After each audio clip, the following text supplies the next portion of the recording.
안녕하세요. 슈리쌤입니다. 반갑습니다, 여러분. 요양보호사 시험 대비 30회 기출분석 특강 1교시 4부 시간입니다. 16번부터 시작해 보도록 할게요. 준비되셨죠? 출발! 문제 16번. 폐결핵 증상으로 옳은 것은 1번 바이러스성 만성질환이다. 2번 완전히 나을 때까지 격리 치료한다. 3번 대체로 오전에 열이 오르고 오후에 열이 내린다. 4번 약물 투여로 인한 위장장애, 피부발진 등 부작용이 생긴다. 5번 치료기간 중에 증세가 나타나지 않으면 약 복용을 중단한다. 정답은 4번입니다. 자, 풀어볼게요. 1번 바이러스성 만성질환이다. 틀렸습니다. 뭐죠? 결핵균에 의한 만성질환이죠. 결핵균은 세균의 균이니까 이건 세균성 질환입니다.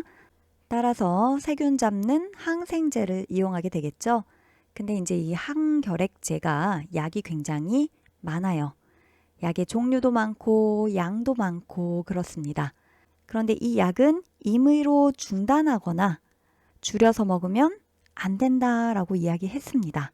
한 6개월 이상 치료를 받아야 되는데 이 동안에 꾸준히 드셔야 하고 만약에 증상이 없어져도 약을 끊으시면 절대로 안 됩니다. 항생제 내성이 생기기 때문에 끝까지 먹어야 된다라고 말씀드렸고요. 만약에 중간에 약을 끊으시면 6개월 치료가 2년 이상이 갈 수도 있다라고 이야기했습니다. 자, 완전히 나을 때까지 격리 치료한다? 아닙니다. 선생님, 폐결핵은요, 전염성이 매우 강합니다. 그러면 격리하는 게 맞잖아요. 그쵸? 근데 완전히 나을 때까지가 틀렸습니다. 자, 치료를 시작하고 한 2주 정도 지나면요, 전염력이 거의 없어집니다. 다만 이 치료를 시작하기 전에 이미 많은 사람한테 전염시켰을 가능성이 있죠. 그렇기 때문에 접촉했던 사람들을 조사해서 결핵에 감염이 됐는지 확인을 해보고 같이 치료를 하도록 합니다. 자, 어쨌거나 완전히 나을 때까지 격리하는 건 아니니까 틀렸습니다. 3번 오후에 열이 내리는 게 아니고요. 언제? 오후에는 열이 막 올라가요. 그런데 저녁이 되면 열이 식은땀과 함께 떨어지게 됩니다. 그래서 좀 괜찮다가 다시 언제? 오후에 열이 막 올라갑니다. 이게 반복됩니다. 되셨죠? 4번 약물 투여로 인해서 위장 장애가 생기고 피부에 발진도 생기고 가려움증도 막 생길 수 있고요. 그 다음에 홍조도 뛸 수 있고요. 그리고 고열도 날 수가 있습니다. 이런 다양한 부작용이 생길 수 있기 때문에 왜? 약이 독해서. 그래서 이 약이 잘 맞는지 안 맞는지 이런 부작용이 있는지를 잘 관찰하셨다가 안 맞으면 빨리 말씀을 하셔서 약을 좀 변경해야 합니다. 되셨죠? 5번에 치료기간 중에 증세가 나타나지 않는다고 하더라도 약 복용은 중단하면 안 된다라고 이야기했죠? 중단한다 그랬으니까 틀렸습니다. 정답 4번입니다. 문제 17번. 전립선 비대증 발생과 관련된 요인으로 옳은 것은 1번 요로 감염, 2번 복압 상승, 3번 호르몬의 불균형, 4번 방광의 저장 능력 감소, 5번 골반 근육 조절 능력의 약화. 정답은 3번 호르몬의 불균형입니다. 전립선 비대증은 전립선이 커져가지고 어디를? 요도를 압박하여 소변 나오는 길이 좁아져서 소변 나오는데 문제가 생기는 질환이죠. 누구한테만 있다? 남자한테만 있다. 전립선이 남자에게만 있으니까. 그쵸? 그리고 이 증상이 문제에 많이 출제가 된다 그랬어요. 어떻게 외운다 그랬죠? 야, 빈잔이잖아. 따러. 남성분들 술 마시면서 빈잔 못 참으시죠? 야, 빈잔이잖아. 잔 채워. 이러시는 거죠. 야뇨, 빈뇨, 잔뇨 이렇게 3뇨 증상이 나타납니다. 밤에 오줌 많이 싸는 거, 자주 오줌 싸는 거, 그런데 다 싼 것 같지가 않고 잔뇨감이 남아있는 거죠. 되셨죠? 요 삼류 증상이 대표적인 증상입니다. 그러면서 요도가 눌리키니까 소변 줄기가 어떻다? 가느다래진다. 그리고 힘을 줘야 나온다. 뭐 이런 것도 같이 알아두시면 좋을 것 같습니다. 자, 1번에 요로 감염 하고 나왔는데 이거 이제 요실금과 관련된 원인입니다. 자, 특히 여성분들 요로 감염 때문에 요실금이 많이 오십니다. 이번에 복압 상승도요. 요실금과 관련된 거죠. 복압성 요실금. 그 다음에 4번에 방광의 저장 능력이 감소한다. 맞아요. 우리 어르신들은 방광의 저장 능력이 현저히 감소해집니다. 그래서 많이 비축을 못하면서 찔끔찔끔 새는 요실금이 생기는 거죠. 다 요실금과 관련된 거네요. 5번도 골반 근육 조절 능력의 약화로 인해서 뭐가 생긴다? 요실금이 생긴다고 했습니다.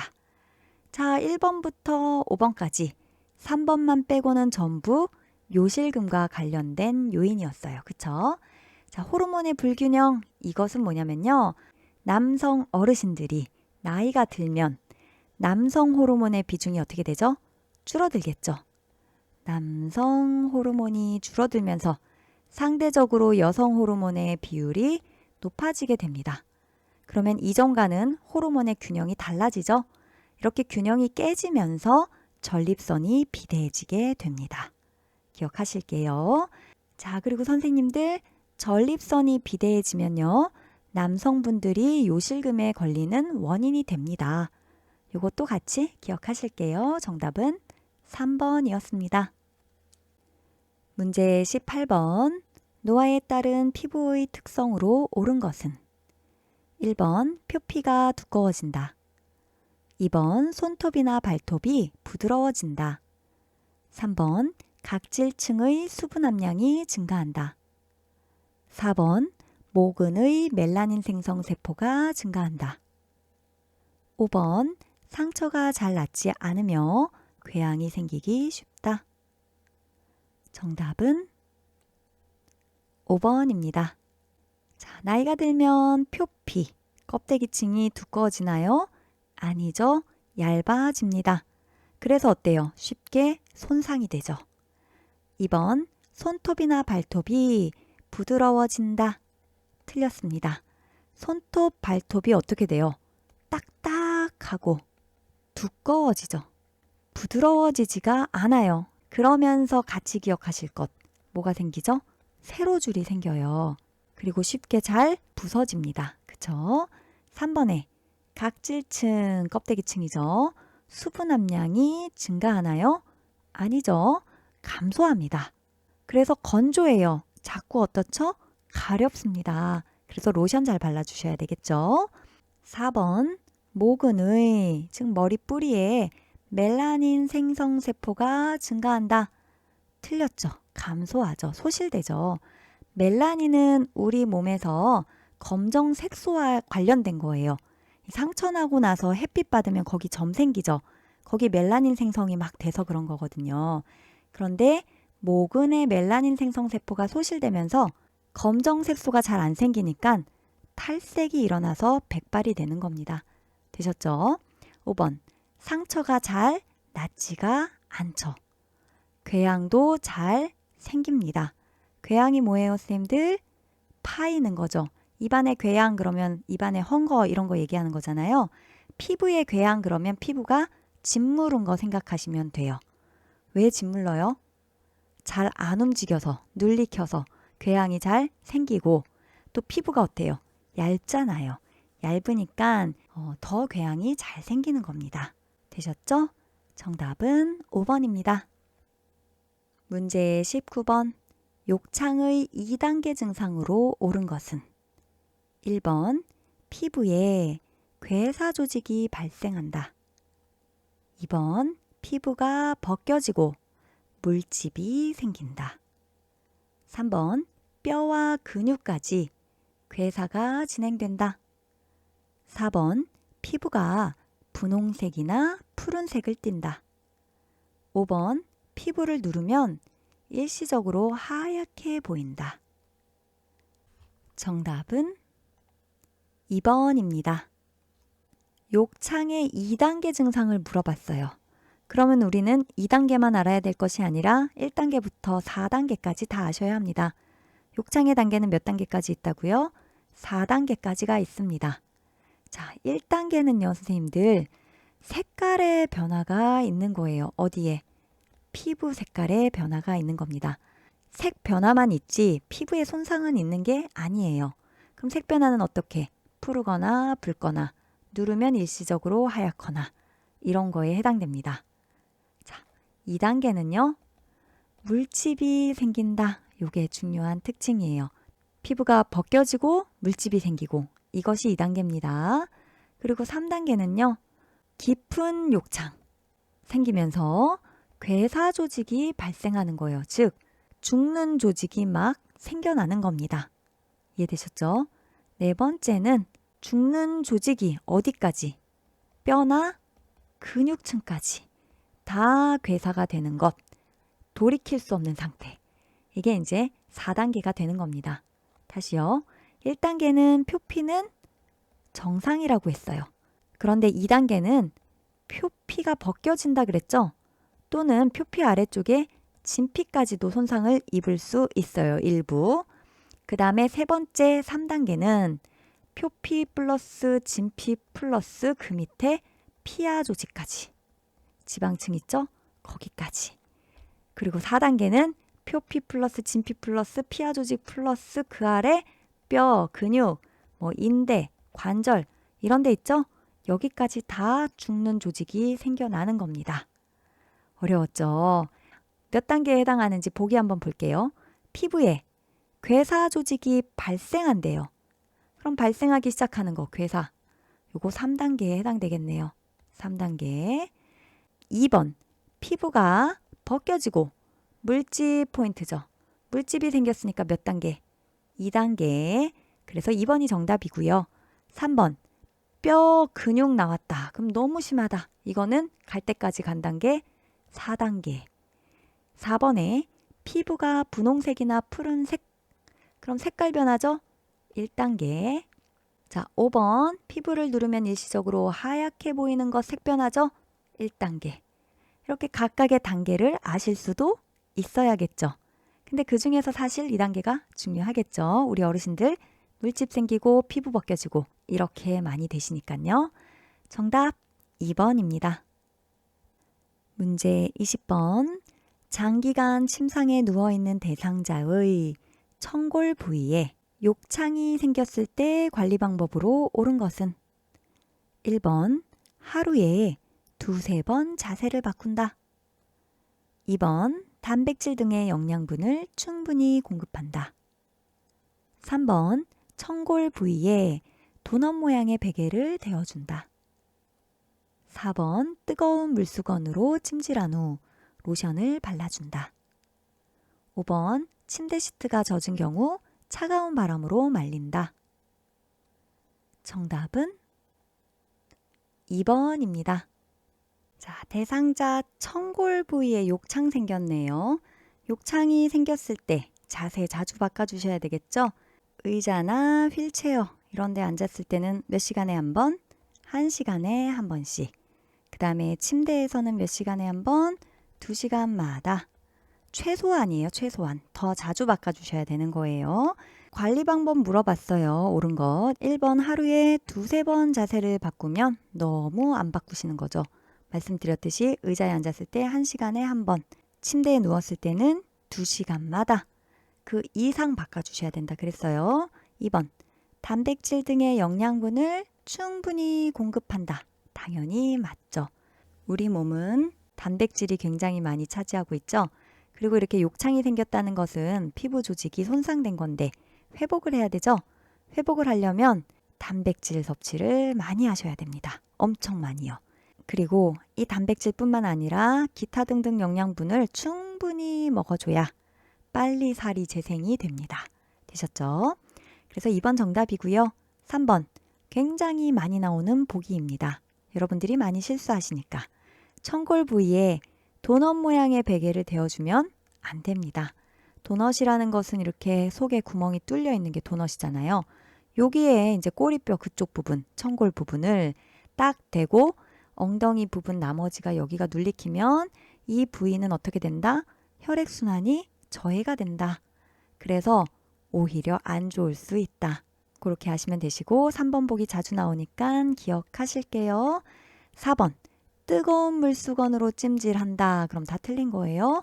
우리 어르신들 화상 입을 수 있기 때문에 너무 뜨겁거나 너무 차가운 물수건으로 찜질하지 않습니다.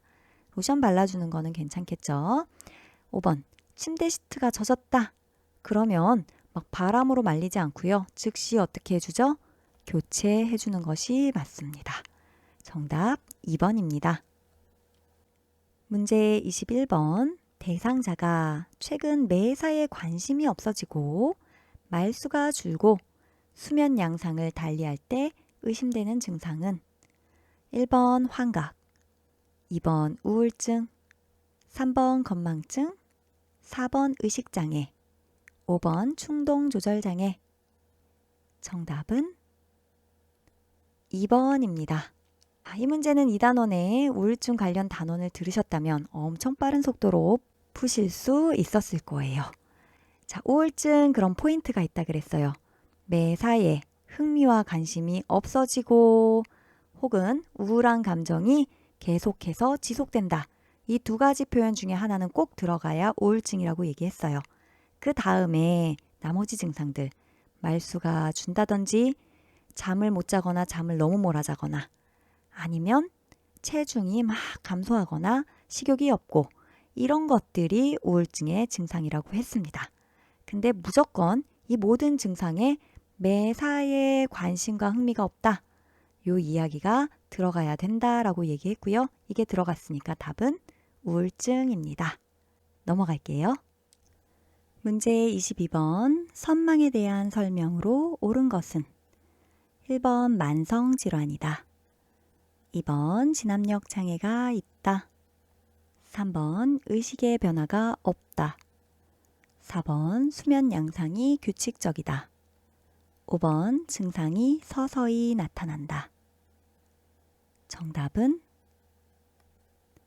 2번입니다. 우리 선망하면 기억하셔야 되는 것, 의식의 장애다. 그리고 주의력이 매우 떨어진다. 기억하셔야 되죠? 의식의 장애이기 때문에 잠에서 깬 듯 안 깬 듯 몽롱한 상태. 나는 누구, 여긴 어디? 막 이런 상태. 그런 거죠. 이거는 이제 치매랑 비교하시면서 이해하시는 것이 좀 쉽습니다. 1번 만성질환이다. 치매는 만성질환으로 흘러가죠. 오랫동안 앓죠. 그런데 선망은 만성질환 아니죠. 짧게 앓고 끝나는 급성질환입니다. 그래서 틀렸고 2번 진압력 장애가 있다. 맞죠? 그래서 우리 같이 알아둬야 되는 것이 선망의 비약물적 치료법 매우 중요하다 그랬죠? 그래서 진압력 장애일 때는 비약물적으로 어떻게 도와주지? 사람, 시간, 장소를 잘 인지하지 못하는 장애니까 가족 사진을 자주 보여준다든지 달력이나 시계 보여주는 것, 낮에는 창문이나 커튼을 열어서 낮은 걸 알게 하는 것 이런 것들이 있다 그랬어요. 이렇게 비약물적 치료법도 시험에 자주 출제되니까 기억하실게요. 3번에 의식의 변화가 없다? 아니죠. 선망 자체가 의식장애잖아요. 의식의 변화가 있죠. 크게 있죠. 4번 수면 양상이 규칙적이지가 않습니다. 불규칙적이고요. 치매 같은 경우는 개인차가 심하다라고 이야기했습니다. 5번 증상이 서서히 나타나는 건 치매죠. 선망은 어떤 원인에 의해서 급격하게 나타난다라고 이야기했고 그 원인을 제거하면 회복이 가능하다. 이렇게까지 이야기를 했었네요. 정답 2번입니다. 수고하셨습니다, 여러분. 오늘 강의는 여기까지입니다. 2단원 문제가 굉장히 많이 출제되는 거 보이시죠? 열심히 하셔야 합니다.